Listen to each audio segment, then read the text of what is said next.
Une voiture robot est à laisser dans un laboratoire de Kinshasa. Mais il ne s'agit pas d'un robot télécommandé ordinaire. Il a reçu l'ordre de se déplacer en lisant les signaux cérébraux du cuir chevelu de ce jeune homme.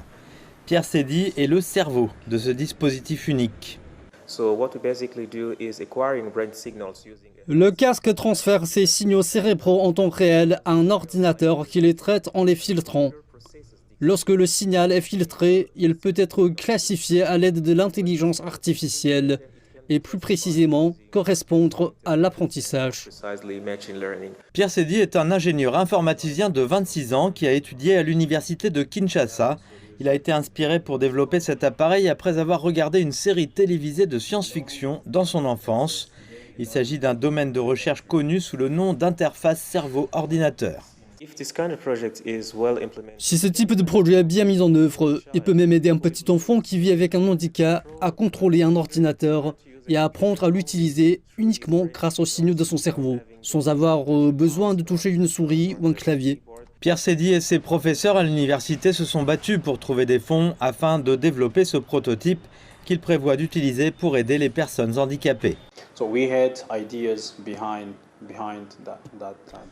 Nous avions donc des idées derrière ce projet, principalement pour les personnes à l'hôpital. Par exemple, les personnes tétraplégiques qui sont à l'hôpital. Ils ne peuvent pas bouger, ils ne peuvent même pas se lever, essayer d'obtenir ne serait-ce qu'un verre d'eau, etc. Ce prototype peut donc les aider. En le portant dans leur tête, ils peuvent simplement commander à un robot de leur apporter de l'eau pour leur permettre de boire. Selon les données du gouvernement de la RDC, environ 10 millions de personnes vivent avec un handicap dans le pays. Les principales causes du handicap sont les maladies infectieuses, les blessures de guerre et les malformations congénitales.